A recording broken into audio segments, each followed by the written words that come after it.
a ideia dessa junção. Gás-oxigênio. O mesmo oxigênio que você viu que formou a água é o oxigênio que, quando junto a outro, quando você tem dois átomos, gera uma molécula chamada gás-oxigênio. Gás metano. Repara você, outra estrutura. Você tem um átomo de carbono ligado a 4 átomos de hidrogênio, CH4. Então, esses átomos, quando se juntaram, formaram um tipo de molécula. E essa molécula gera a substância metano. Vamos, então, fazer a classificação das substâncias puras. Sabemos hoje que as substâncias puras se dividem em dois grupos. As chamadas substâncias simples ou compostas, ou melhor dizendo, substâncias puras simples e substâncias puras compostas, sendo que a palavra pura, com o contexto nosso, se perdeu, porque substância pura e substância coincidem na mesma coisa.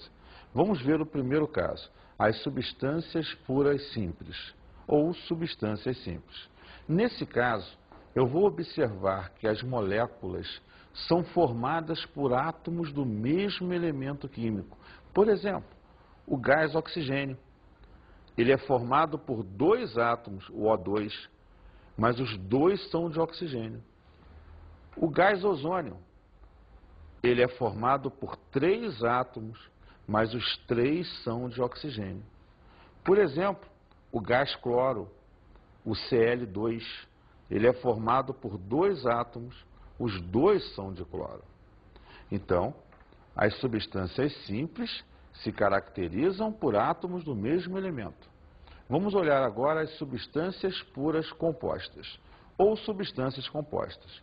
Nesse caso, as moléculas são formadas por átomos de elementos químicos diferentes. Então, por exemplo, quando você pega a molécula de água, você tem 2 hidrogênios e 1 oxigênio. A molécula de água é formada por 2 elementos.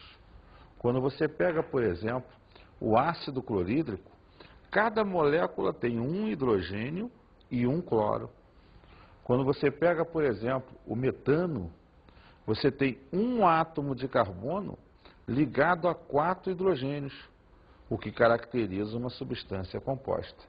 E, finalmente, para fechar os exemplos, o benzeno, uma molécula formada por 6 átomos de carbono ligados a 6 átomos de hidrogênio e 3 duplas alternadas, o C6H6. Mais uma vez, uma substância composta, porque ela é formada de elementos diferentes. Vamos ver agora um fenômeno muito interessante que acontece com alguns poucos elementos na química, a chamada alotropia.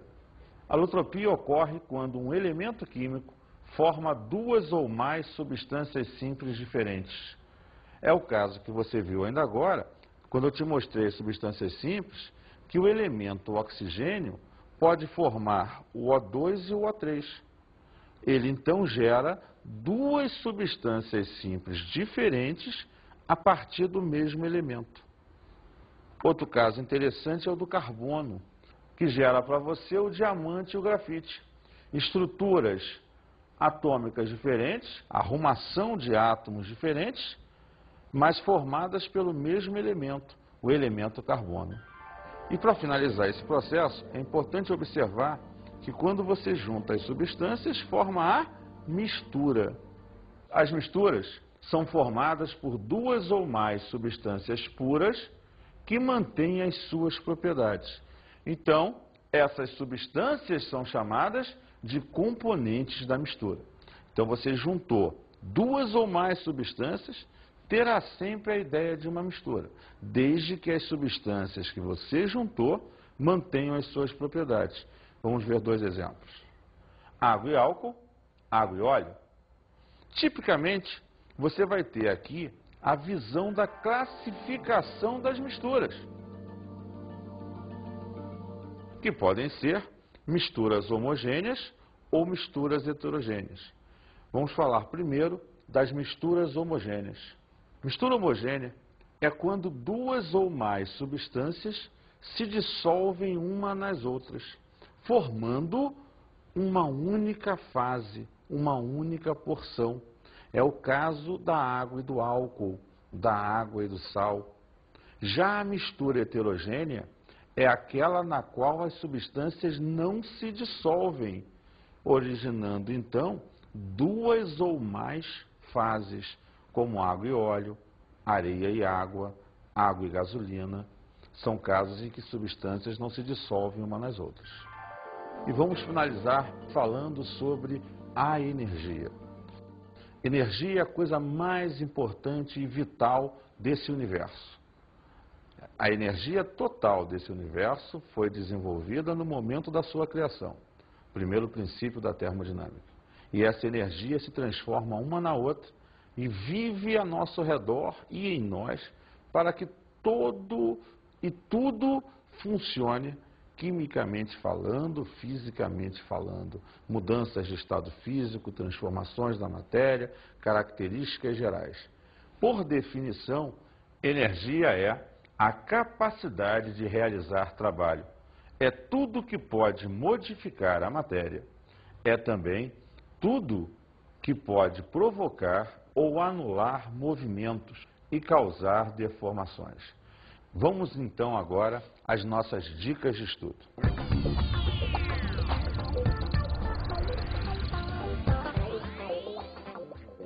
Uma dica interessante nessa fase é você dar uma revisada em todos os conceitos ligados à matéria ou ao que nós chamamos de aspectos macroscópicos. E com isso, dá uma exercitada e procure ver outros exemplos além do que nós trabalhamos hoje aqui.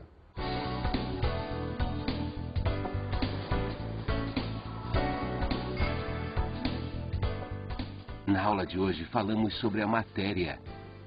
Lembre-se que matéria, sob o ponto de vista quantitativo, se divide em corpo e objeto. Sob o ponto de vista qualitativo, trabalhamos a ideia das substâncias.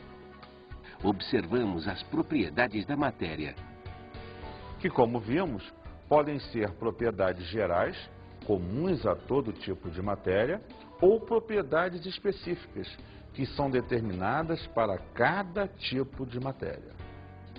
e estudamos as substâncias puras. Sabemos hoje que as substâncias são conjuntos de moléculas formadas pela junção de átomos, e elas podem ser substâncias simples, quando formadas por átomos do mesmo elemento, e substâncias compostas, quando formadas por átomos de elementos diferentes. E só para lembrar, quando juntamos as substâncias, geramos as misturas.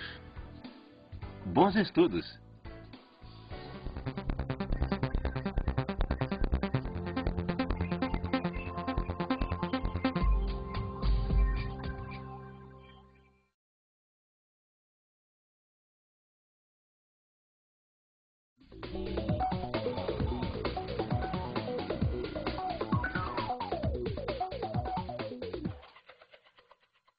Caro colega, nessa aula é bom fundamentar conceitos, diferenciar características e propriedades e enfatizar principalmente nas propriedades específicas as propriedades físicas, porque elas são chamadas de critérios de pureza. Se você puder, para enriquecer a aula, leve modelos atômicos como esses, que são visuais, tornam a aula mais dinâmica e com isso o teu aluno pode se aproximar mais desse dia a dia, dessa realidade, visualizando a ideia de moléculas e átomos. Um grande abraço e até a próxima.